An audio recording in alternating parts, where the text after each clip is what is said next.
Hello, everyone, and welcome back to Particles in a Box, episode 6.1, Forces, Dynamics, and Statics Problems.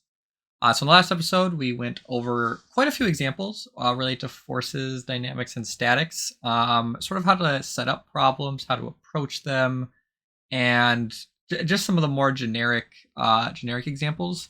And this episode, we're going to dive a little bit deeper. We're going to include friction in more of the problems that we're doing, and again, just go a little bit more in depth and show some more nuance to how some of these problems might go.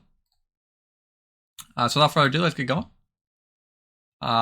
This might be a two-part problem episode, depending on how long this goes. We shall see. So I just want to give you a heads up about that. There might be a follow-up episode to this one. Okay, so first problem. As always, I want to throw out the disclaimer that you can feel free to read the problem, attempt it yourself. If you're just here to enjoy the show, you can just kind of follow along with whatever I'm doing. It is completely up to you. So one block hangs off a table while the other block sits on the table. The blocks are connected by a string over a pulley. The pulley and string are massless while the pulley is frictionless. The table now has friction. Find the acceleration of the system and the tension in the string. So we did this as an example problem last time, and this time we're going to have friction on the table. So the first thing that you always want to do is you want to label your forces that are in the problem, as we did last time, right?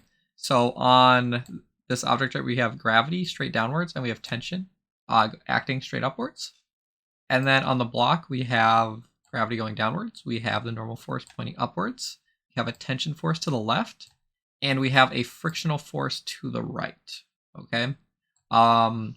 Friction acts in the opposite direction of your displacement, and we're going to assume that the displacement is to the left for that block, so the frictional force is going to be to the right. There are times where that might not be a correct assumption, and we'll do one of those examples later in this episode, but note that we're going to assume that friction is to the right on that top block. Okay. And then we want to label our blocks. So that's going to be M1, and this is going to be M2, and then this is just a massless pulley. Okay. So then we want to set up our equations. Okay.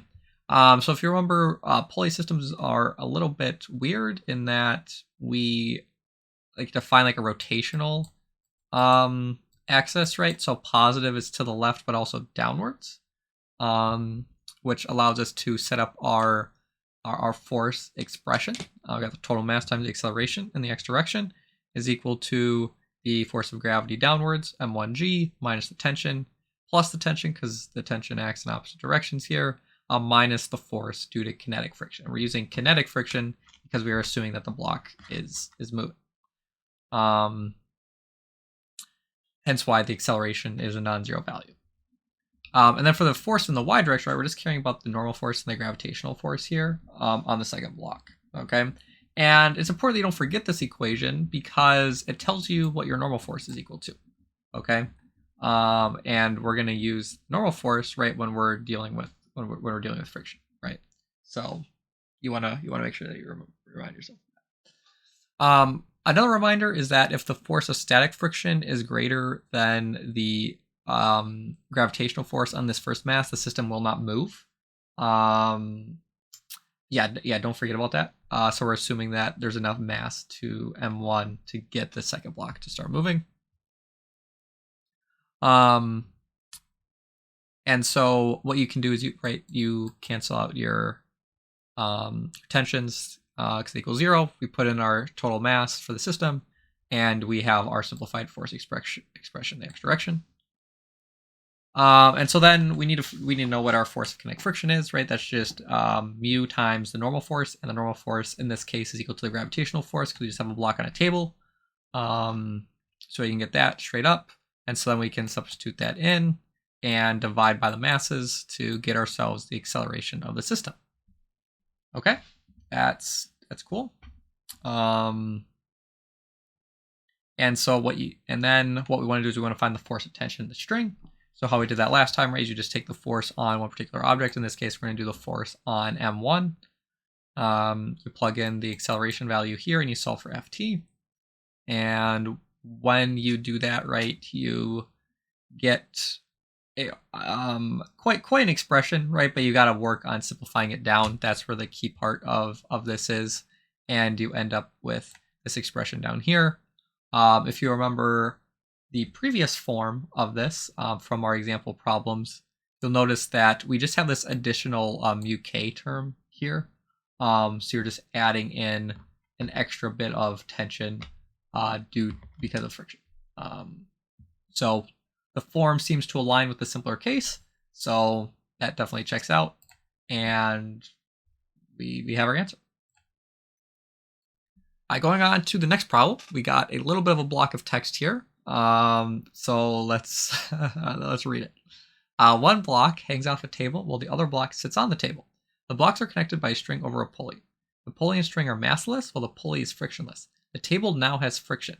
A force is applied to the block on the table at an angle theta away and above from the pulley. Find the acceleration of the system and the tension in the string. Okay, so let's describe what's going on in this problem. So we still have gravity here and we still have tension here. I did relabel the masses compared to the last problem. So this is now going to be mass M1 and this is going to be mass M2. We still have gravity and normal force on this block. We still have tension going this way. But now we have an applied force. We have an external applied force that's up and to the right. Okay. And this force is at an angle theta. Okay. Which means that we're going to assume that the direction of motion is to the right, which means there's an additional force of friction to the left. Okay. So you have your force of friction and you have your force of tension. Okay. And so that allows us then to set up our equation, right? We have remember it's the horizontal component of this applied force because we're at an angle, minus the friction force, minus the tension, plus the tension up here, minus the gravitational force, okay?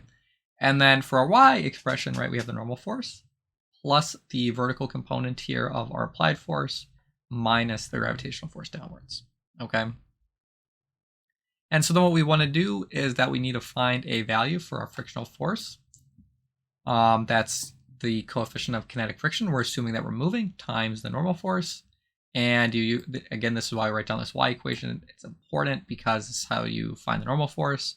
And so when you find the normal force here, right, you can plug that back into your friction equation and you get a force of friction, which then you can then plug back into your equation, and you get a nice long expression. The thing with this, right, is that okay, is this plausible? Does this make sense, right? Let's try to see if we can simplify it down to see if we can get it in maybe an easier form to deal with, right? It looks like I forgot to distribute the mu k here. So there should be a mu k right here by this f sine theta, which I did do it right down here. So what you want to do is, okay, we can get our force taken out over here, multiplied in with a cosine and a sine mu k, and then you have a minus g here. You got two minus terms here dealing with the masses. And that's really all that you can do to simplify it. There really isn't anything else that you can do. You could do it a different way where you like factor out a mu k out of some of your expressions, but it's kind of a wash. And then we wanted to find the force of tension, right? So we're going to use the force on M2, right? Force of tension minus gravity, right? And so in order to find that, right, we add the gravitational force over here, which is why you get this M2 A plus G, right? You add M2G over to the other side. You want to factor out the M2. Instead, you plug in your acceleration, you get this plus G out over here. The first part here stays the same. The second part changes a little bit, right? You have to find a common denominator, so you got to multiply your G by an M1 plus an M2 over an M1 plus an M2.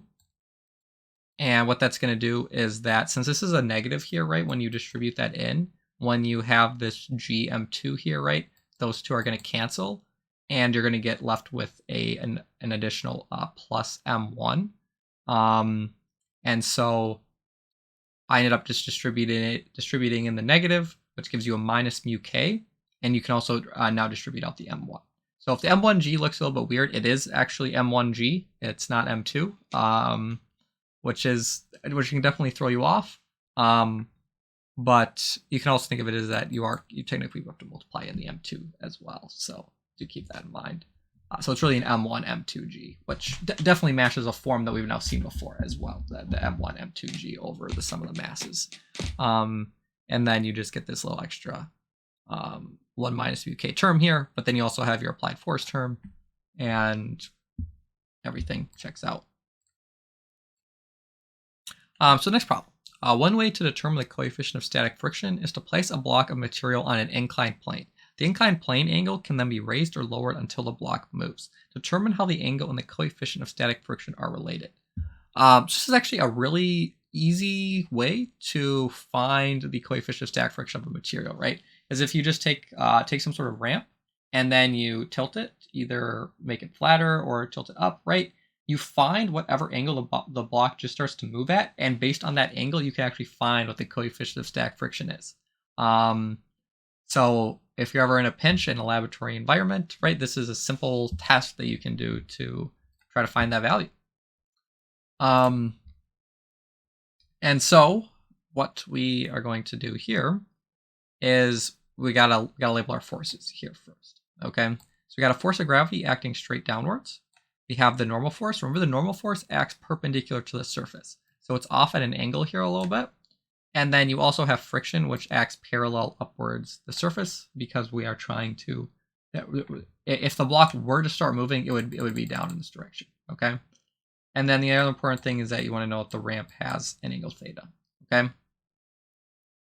So, and the easiest way to do this problem is to not set up your axes like you normally would. Normally you would just do y, and you just do y and x, right? But that's not the simplest way to do this problem, actually. The simplest way to do this problem is to actually tilt your axes, okay? So that y is up at an angle and then x is down the ramp, okay? What this does, right, is that you tilt at the angle theta. So the angle that you tilt is the same angle as the ramp. And what that does is it makes the normal force component completely along the y-axis, okay? And so that is very useful, right? It makes the problem easier for us, okay? And what that also does, though, is that it makes gravity a little bit harder to deal with, because now there's a horizontal and a vertical component to gravity, right, when you tilt your axis like this. For a lot of people who are new to physics, this can be weird, it can be strange. It's like, why would you ever do this, right? But the answer is that one of the principles of physics is that you should get the same answer no matter the coordinate system that you are using. And so that's why we are allowed to do this, is that it makes it easier for us to solve the problem, and that there is a principle in physics that no matter what coordinate system you use, you should get the same answer. And so what that does is that when we set up our y-force equation, right, we have the normal force minus a component of the gravitational force, okay? Now, since we tilted our axis theta here, this angle is theta right here. So the vertical component, this downward component right here of the gravitational force, right here, is actually a cosine. So this is, I'm going to put up a bait warning right here. Okay, this definitely messes people up. Okay, you got to be careful with where you're labeling your angles and how you're drawing your diagram, because it is really easy to put a sign there and get the wrong answer. Okay, so definitely don't let that happen to you. And so when we do our x component, right, we have the x component of our gravity, which is pointing down the parallel to the ramp downwards, and we have our frictional force up here, okay?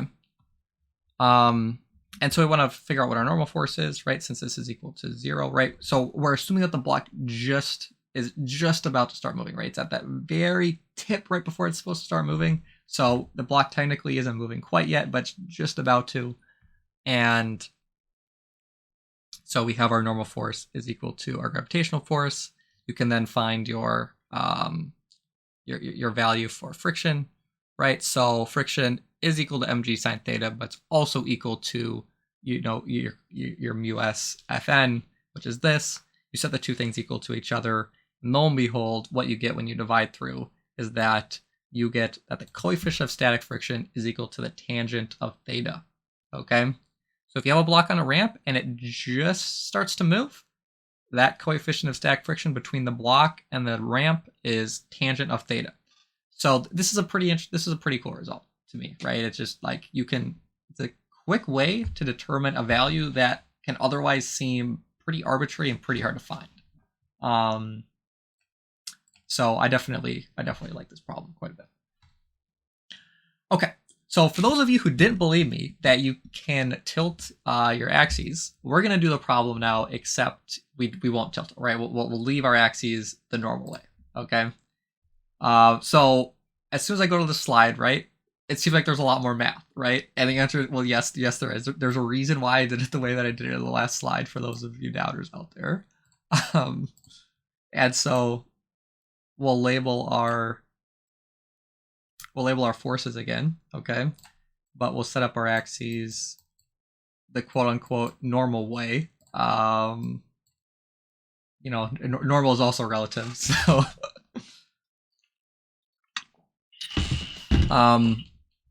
so when you do it this way, right, you now have components to your normal force.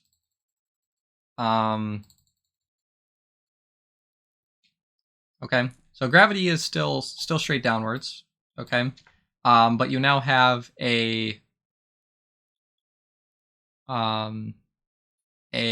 two components, and both of these are let's see here. So you have a theta here. Let me actually draw this here so I don't get people confused. Because I had this. Okay. Oh boy, that's not very good. Okay. So this is the angle theta here for the normal force, and then if we go like this, right, then this is theta here. So the normal force component, right, like with gravity in the last problem, because we have theta up here and not this angle right here, it's not that angle right there. The vertical component is actually the cosine component. Is the cosine. So again, bait warning, make sure you label your angle properly.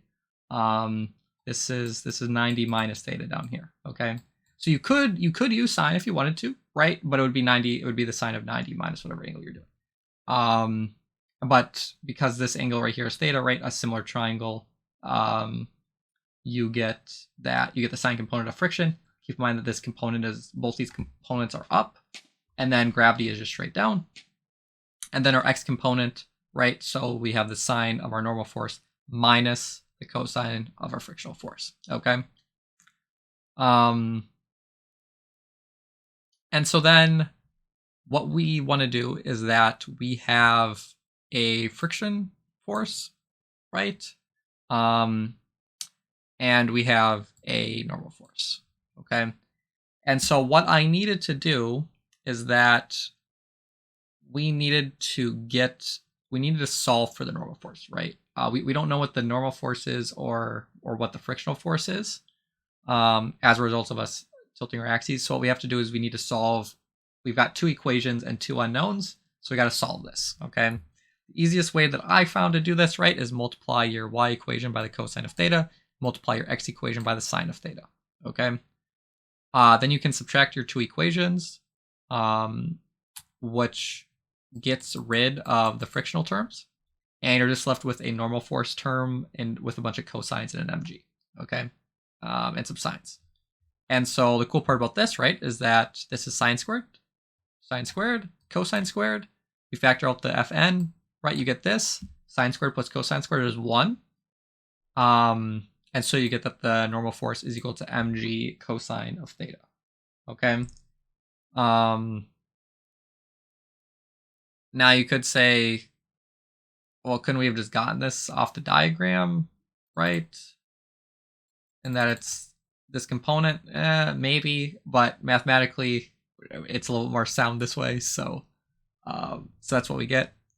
And then what you can do is that you can take your normal force, right? And from your x expression, you can plug that in. To, well, actually, no, wait, ignore what I just said there. You want to use your x expression, right? But you now know what the frictional force is. And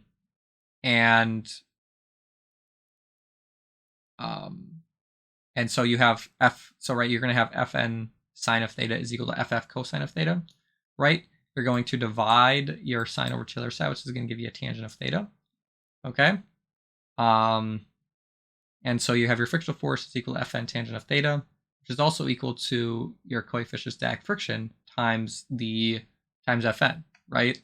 And so then when you plug in for Fn, right, you get that mu s is equal to tangent of theta again. So definitely a lot more mathematically intensive, right? You have to be a lot more careful when you're setting up the problem, because there's now components of 2 vectors that you're dealing with instead of just components of 1 vector that you're now dealing with. So this is to prove for all of you doubters out there that yes, tilting your axes can greatly simplify the problem. And so let's go on to the next one. 2 blocks are set up according to the diagram below. Find the tensions in the strings and the acceleration of both blocks. All surfaces and pulleys are frictionless. The pulleys are also massless. Okay. So, first thing, we're gonna put up a bait warning for this problem again. There's a lot of these in this episode. It is not as simple as many people that are new to physics would think, right? And it has to just do with some nuances that are in the problem, okay? So you have gravity here, and you have tension upwards, okay? And then on this block, you have gravity downwards, you have the normal force here, and you have tension this way, and it's frictionless, okay? Now, if you just stopped there, right, you'd be missing a huge issue with this problem, okay? The problem here, right, is that this pulley right here is fixed, okay? This pulley right here cannot move, okay? However, this pulley can move, okay? It is massless, but it is not fixed, and it can move, okay? And so since it can move, we need to label forces on this, okay? So there's a string coming out to this block, right? So there's going to be a force of tension out and to the right, okay? And then since we assume that forces act at the center of mass, right? There is a tension force up here pointing this way, and there's a tension force down here pointing that way, okay? And so therefore there is 2 tension forces acting on this pulley. Some of you are probably like, what? How does that make any sense? What is going on? And it's just one of these logical, quote unquote logical, things that you guys kind of have to think about, right? Is that at the point of contact on the pulley right there is a tension. There is tension acting on the rope at that point, and yeah, I mean it gets to the. I mean it's along the same lines of, right, when you have your block system here, right? You have a tension this way and you have a tension that way, right? Tension's a weird force, okay? And as a consequence, you have this you get these forces on the pulley. And so we have M1 there and we have M2 there. Okay. Now as a consequence of this, right, we have two different tensions in this problem.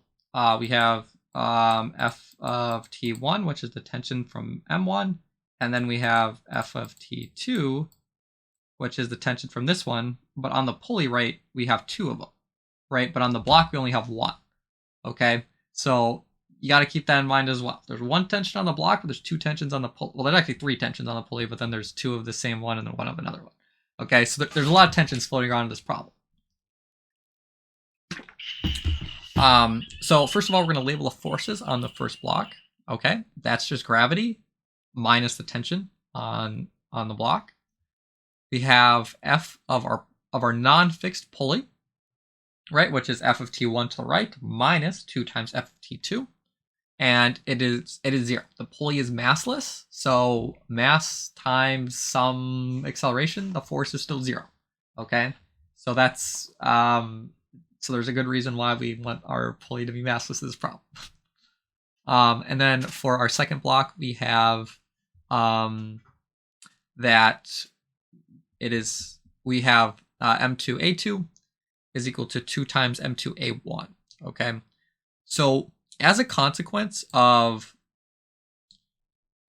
having two of these FT2s acting on that pulley, the accelerations are not the same. They're related by that 2A1 is equal to A2. Okay, just like 2F of T2 is equal to F of T.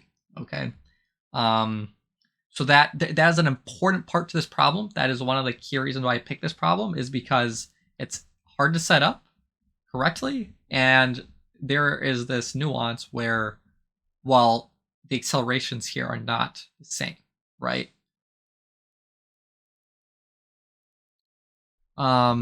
So with that being said, right, we wanted to find some tensions in the strings and the acceleration of each of these blocks. Okay. So from up here, we're gonna use that, right? And so we have our three equations. Okay.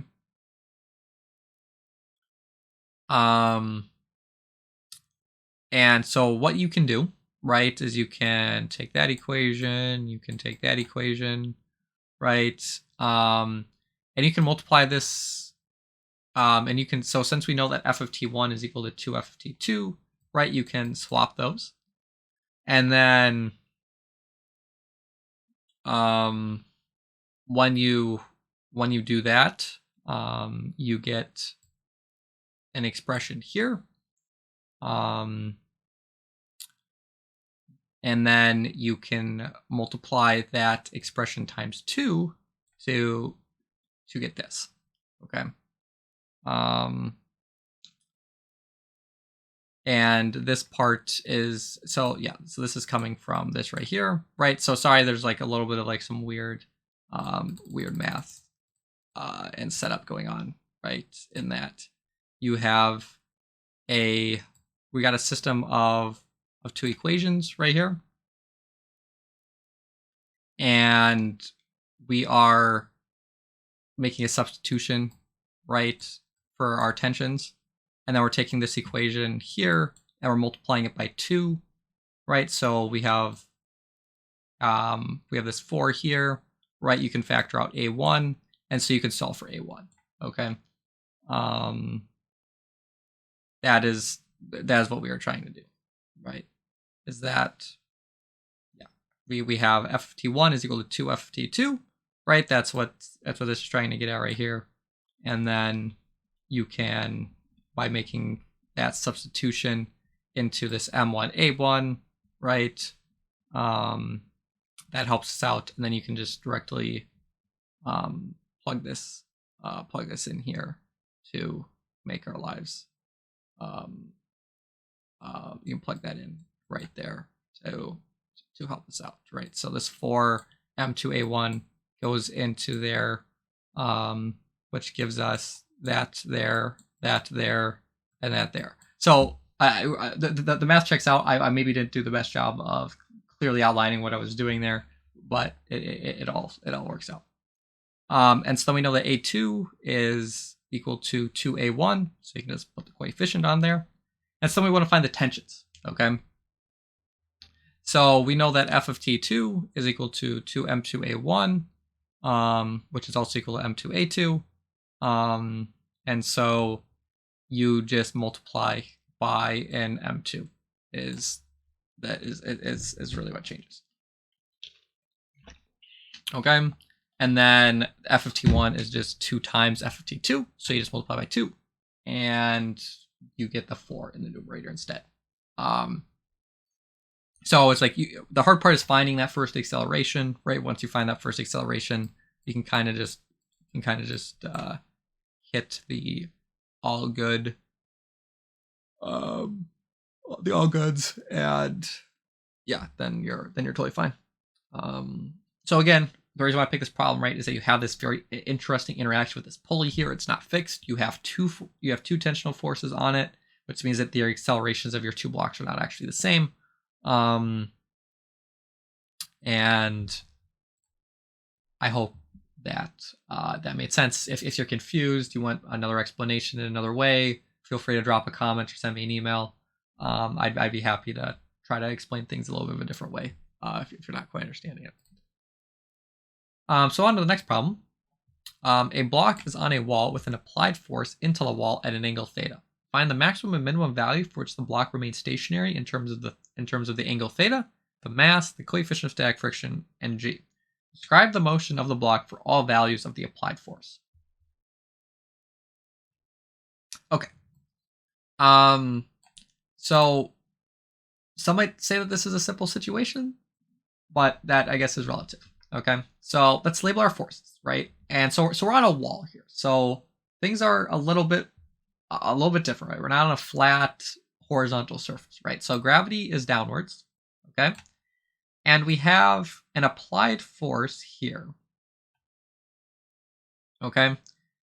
And that applied force is at some angle theta, okay? Downwards from the horizontal. But it can be helpful to just extend that force upwards and recognize that that's that theta, right?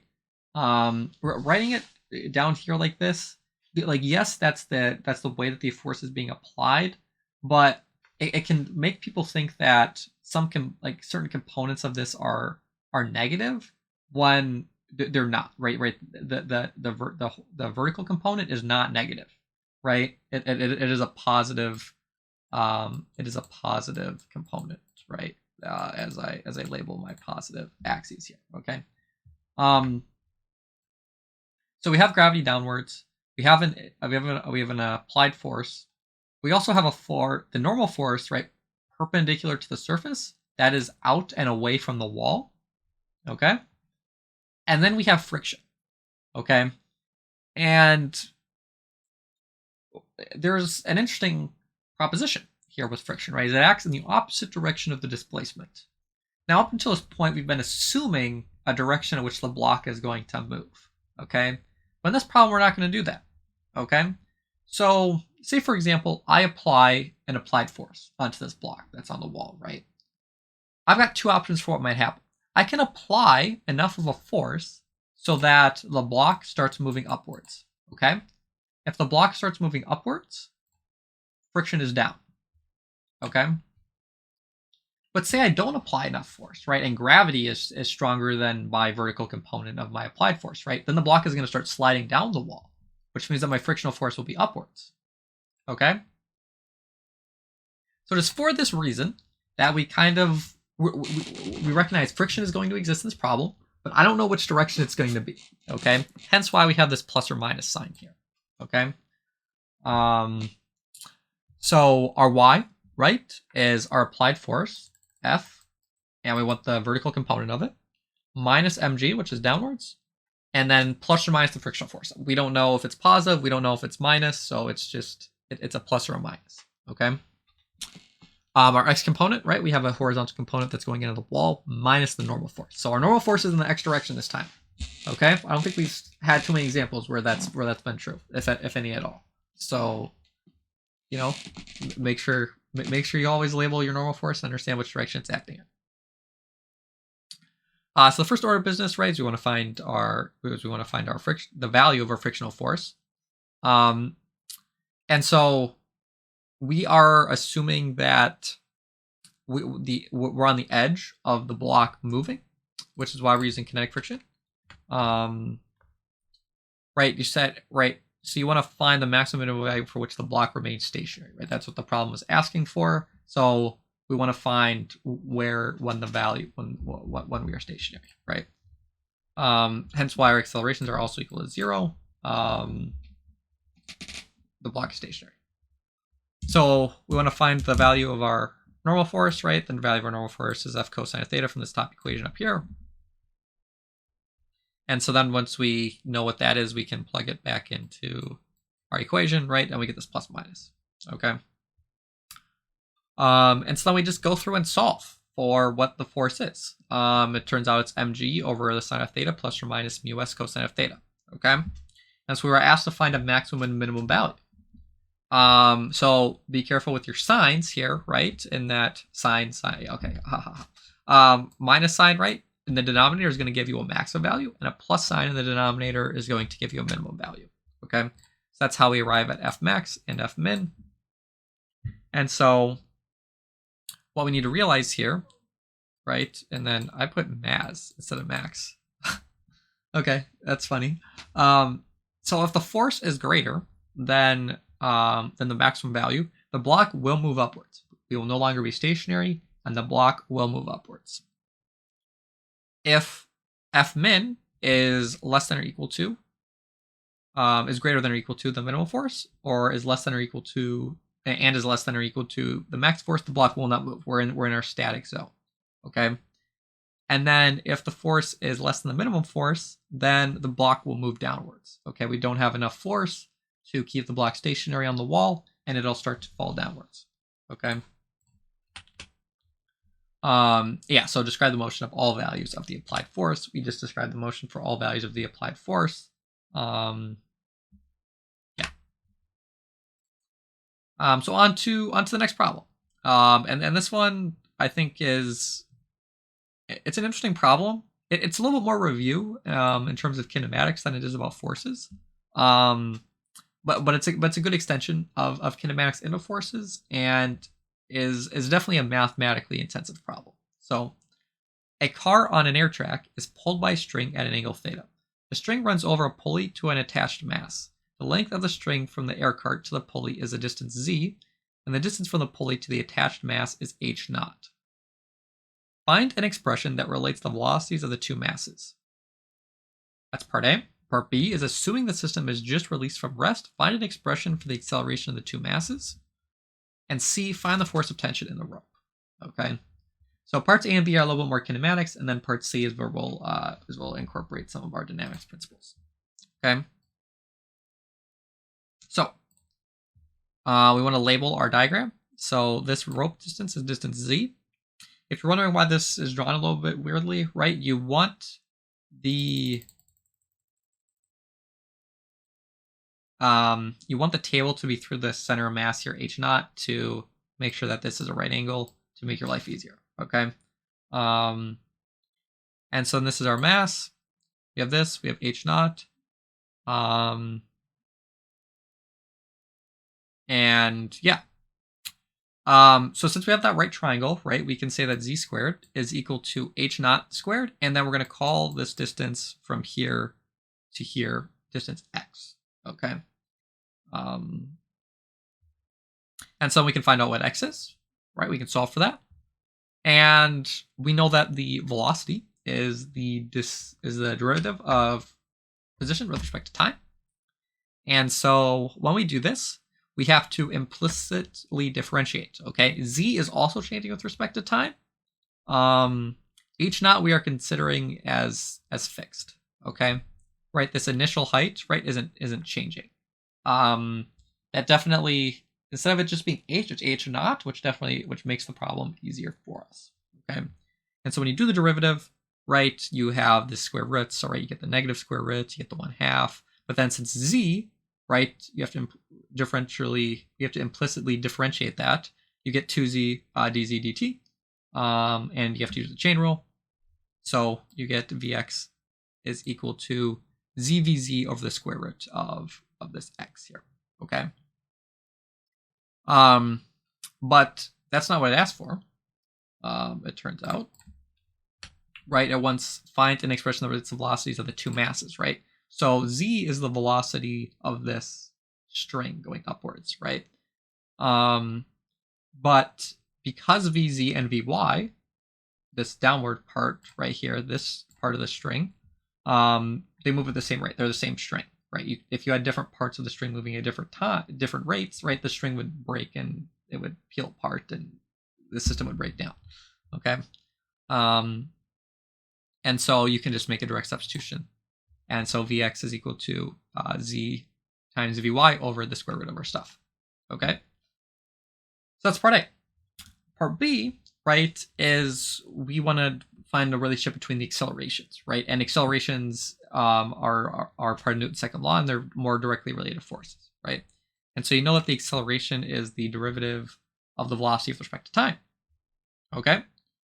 And so up here, we go up here now, right? I rewrote this expression to use the negative power part to make it a little bit easier to take our derivatives, right? And so what we actually have here, right, is because z depends on time, vy also depends on time, and then we also have this z squared part in here that also depends on time. So we actually have to run a triple product rule on this to get this to work. And so I defined the function f as z times vy and g as our denominator. And so you want to take the derivative with respect to that, right? But f, right, is a product rule in itself, right? So you got to keep that in mind. So you got to do this here.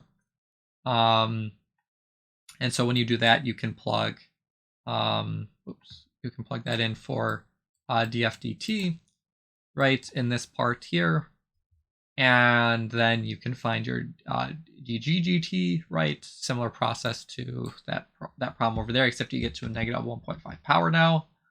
And so when you plug it all in, you get this big, huge mess, which simplifies down nicely to this right here. Okay. The key part that you want to recognize, right, is that dvy dt is the acceleration in the y direction. That's the key part to this right here. That's how you get out your acceleration. So you get this expression, right, and you're like, okay, that great, right? That's it. And the answer is technically no. You need to. We're assuming that we're at rest here. When we're applying this, so our velocities are 0, right?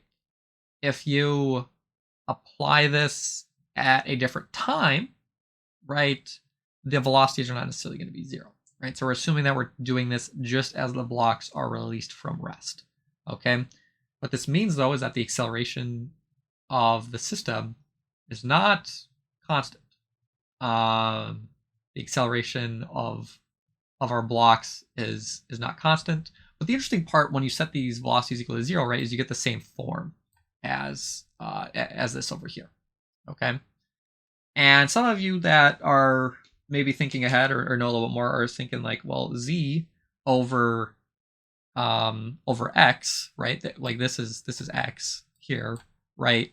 Well, that's just the secant of theta. Right, cosine would be x over z. So you do the other way. It's the secant of theta. Okay. And if you think about, right, this angle can be changing, right? As this block falls, right, z gets shorter and shorter and shorter, right? And so the acceleration is not necessarily constant in this problem. But we did want to find the force of tension in the string. That was part C. So So what I did do is that in the next slide I set k is equal to z over the square root of z squared minus h naught squared.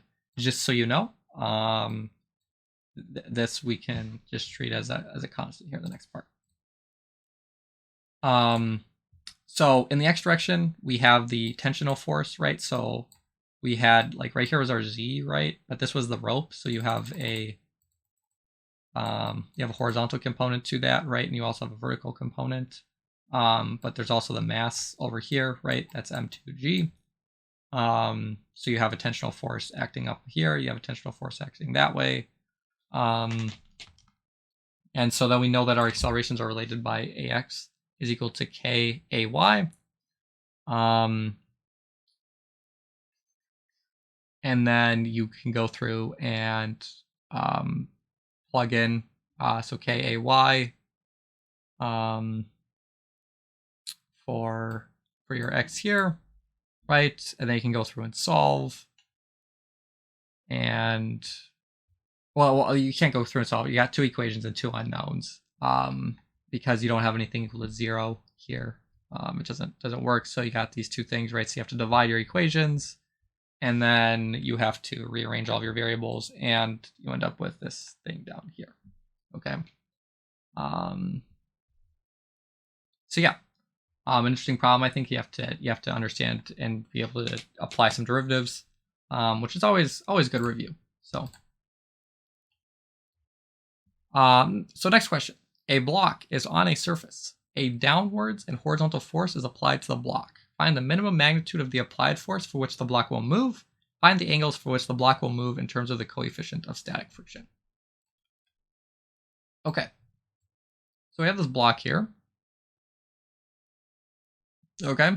And so we have, again, always label your forces. You got gravity downwards. You got the normal force upwards. Raw gravity, super well downwards. There we go. We got this, right? We have an applied force downwards onto the block, right? So I'm just going to continue that through. And then friction is out this way. And so this is our angle theta right here. And so from the x direction, right, we have the horizontal component of our applied force minus frictional force straight back. And then the y force, we have Fn going upwards, mg going downwards, and we also have this applied force going downwards, inwards as well. So first order business, find friction. Since we are assuming the block is stationary, we get to set these things equal to 0, make our life easier, right? So we can find friction, and then you can apply friction back up in here, right? And then you can find your force. There's some mathematical steps in here of subtracting things and whatnot. And so right there's our force, okay? But it asks us to find the minimum magnitude of the applied force for which the block will move and find the angles for which the block will move in terms of the coefficient of static friction. So this is the minimum value of the force, by the way. So do keep that in mind. If you apply more force, it will move farther, okay? But the interesting thing is that there's this theta dependence, right? And if you set your denominator equal to 0, right, then this force becomes undefined. I mean, you could say it becomes infinite, but it really becomes undefined, right? And when you go through and you solve for this, right, you get the arctan of 1 over your coefficient of static friction is equal to theta, right? What this means is that your angle needs to be less than the arctan of 1 over the coefficient of static friction, right? So when you look at this angle, right, if the angle is very, very large, right, and you're basically applying a force straight down, right, friction is going to be very great, right? Your normal force is going to be basically your entire applied force plus gravity, right? And so there's going to be a lot of friction, right? It's going to be, you're not going to be able to move because the frictional force is so great, right? But if you come in at a lot shallower of an angle, right, closer and closer to it just being flat, right, well then the normal force is dropping, friction is dropping, and you'll have an easier time moving the block, right? So there's a reason why when you want to move something that's heavy, right, you want to push horizontally and maybe even a little bit upwards, right? If you push a little bit upwards too a little bit, right, that reduces the value of the normal force, and you can um and you can push possibly a little less. Of course, when you push upwards, though, that gets into another topic called torque, where the thing almost wants to rotate. But torque is for a few videos down the line. But that's why when you're pushing something heavy, you want to push horizontal and maybe the slightest bit upwards to try to make your life a little bit easier. Let's see, I believe this is the last problem here. So I think we'll keep this all in one episode, and we'll run it like that. A block is given an applied force. There are two smaller blocks attached by a string over a large block according to the diagram. Find the value of the applied force that the two smaller blocks do not move relative to the larger block. So the applied force is just an applied force straight horizontally. And then this is the diagram that we'll be using. Okay, I bet some of you were expecting a lot of math on this slide, but I'm sorry to disappoint you. Okay. So let's label the forces here, right? So this one's got gravity, normal force, tension, gravity, tension. But we also have this force out this way, right? That there's a contact force between this block and this block. And then this block has an applied force. It has gravity. It has the normal force. And then it has a slightly backwards force, right? So Newton's third law, there's a contact force between these blocks down here, right? So there's a force, and so this is big M, and then I think I labeled this one M1 and this one M2. Yeah, I did. So there's a force from big M on block 1, and there's a force from block 1 on block M. Okay, and the magnitude of those forces are the same. Okay, so do keep that in mind. And this is our big F. Okay, so there should be, so relative to the larger block, right? So that means that the accelerations should be the same as that of the larger block. Okay, so the first thing that's weird is like, okay, why do I have this being 0, right? Well, if the blocks aren't supposed to move, right, then it said relative to the block. So imagine for a second that you're standing like right here on this big block, right? Well, if everything's not supposed to be moving relative to you, right, this block cannot be falling, okay? Otherwise it would be moving, right? And so in order for that to be true, the force of tension on this block needs to equal the force of gravity downwards, okay? That's the only way to get our acceleration for that block not to be 0. Otherwise, it'll start falling, okay? And so there's that. And so then we know that the only force of tension horizontally here, right, is the tensional force. So we can just straight up find our acceleration, okay? So what that means is that the acceleration for every single block in this system in the horizontal direction, in the x direction, straight to the right, has to be 0, right? There's no acceleration in the vertical directions, right? We already said that this block can't be moving vertically. This block is on top of this block, and this block is on top of the table, right? So they're not falling at all either, okay? So we know that the acceleration in the horizontal direction has to be m1g over m2, okay? And this is where it gets complicated, okay? The net total force on the system is F, okay? And you're like, what? Excuse me? What's going on here, right? So the net total force on the system is F, right? You are applying an external force to the system, and we know from Newton's second law that the MTA is equal to the net force, okay? And the net force on the system is F, right? The like everything up until we applied this external force, everything was stationary, right? This block possibly would have been falling. We don't actually know that for sure. And so the total mass of the system is the sum of all the masses times the acceleration is equal to F. That is the net force. And so this is the value of F. And so you might be wondering, well, okay, how does that make sense, right? Like, shouldn't this Fm1 be equal to F? And the answer is no, right? We're taking a very macroscopic view of the system when we're doing this, right? We don't care about the forces that are acting in the system, right? We don't care about this contact force here, right? Because if we zoom out from a macroscopic perspective, right, the magnitude of those two forces are the same, and so we're just left with F, right?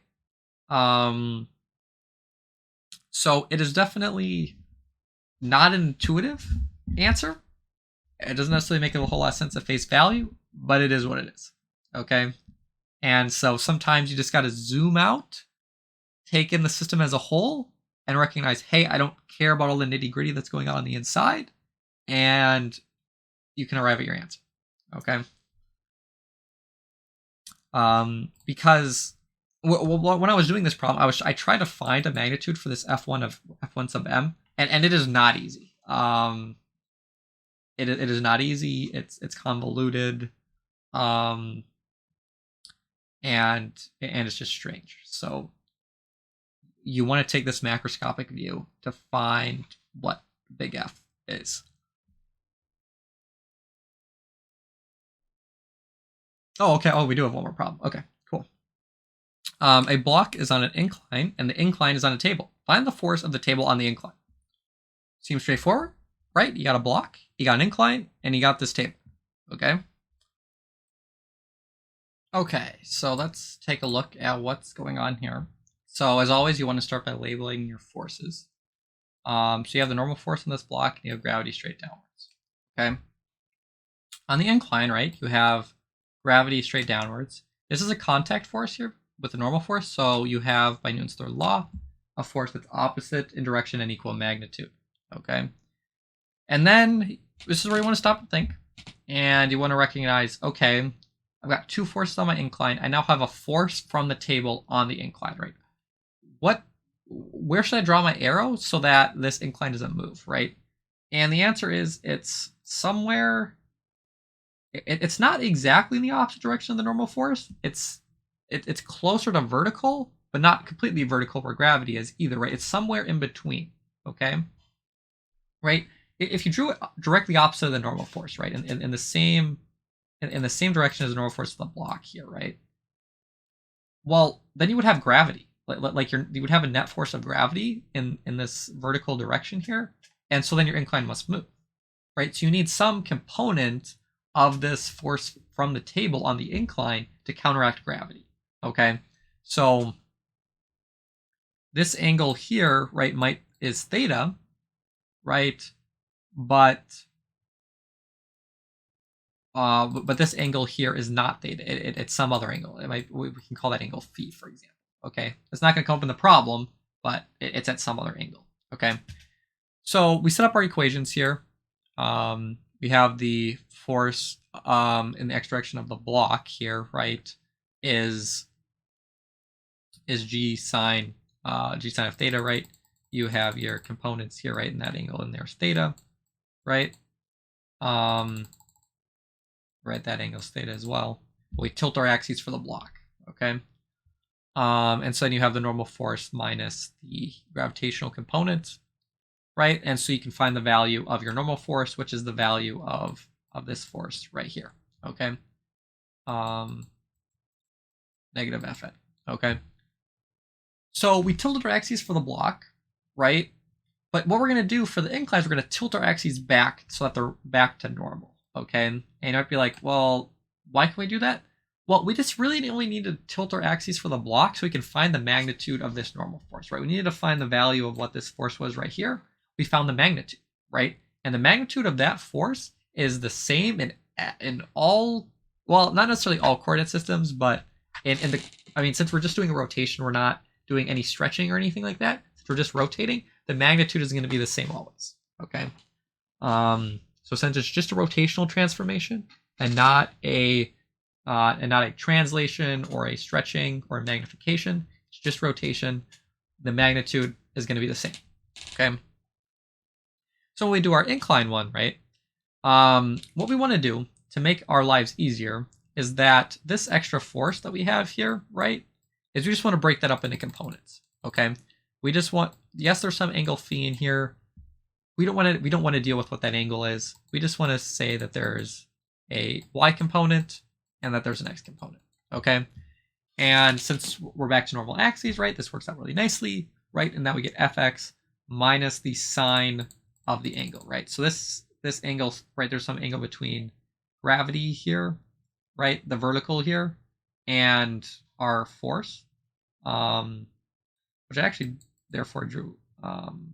Yeah. No, that's theta. That is theta. I did draw right. So that angle is theta, and so the horizontal component is the sine here, right? So again, you gotta be careful with how your angles are being labeled and how you're handling this. And then your y direction, right, is you have gravity.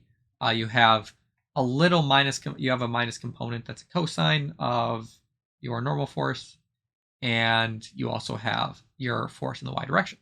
Okay.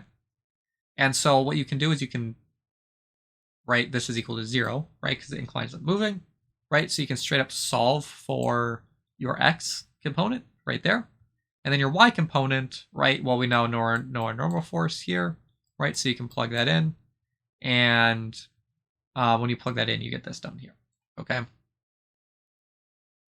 So yeah, there you go. If you wanted to find the angle phi, right? Phi is equal to the tangent inverse of fy over fx. Yeah, doesn't look super great or fun to go and solve. I mean, I think it's just kind of that, I don't think you can simplify this. I mean, you have this addition in the numerator, which is going to be pretty. Maybe you could get rid of a g, maybe, and then the first term you could get rid of. Yeah, I don't know. I guess you could try to simplify it. Let me know maybe in the comments or in an email if there's some interesting result that you get by simplifying that. I can't see anything off the top of my head, so I don't know. So yeah, so the key part about this, right, is that you got to recognize conceptually that phi is not equal to theta. That's the big point I want to get out of this problem. And that you can tilt your axes, right, and you can make the problem easier for yourself to do. So without anything else, that was our last problem. I don't want to keep you for any longer. I know this was a long episode, and if you're trying to attempt these problems yourselves, it could have been quite an intense one. There was a lot of nuance and a lot of tricks and just some applications that are unintuitive when you first think about it, possibly, and that when you slow down, you think about it a little bit deeper, right? There's more than meets the eye when you first meet it for the first time. So as always, feel free to feel free to comment and subscribe as well. If you have a question or you think I made a mistake or you want to continue a discussion about something else, you can always email me or you can write a comment. And without further ado, I will see you in the next episode where we'll be talking about air resistance.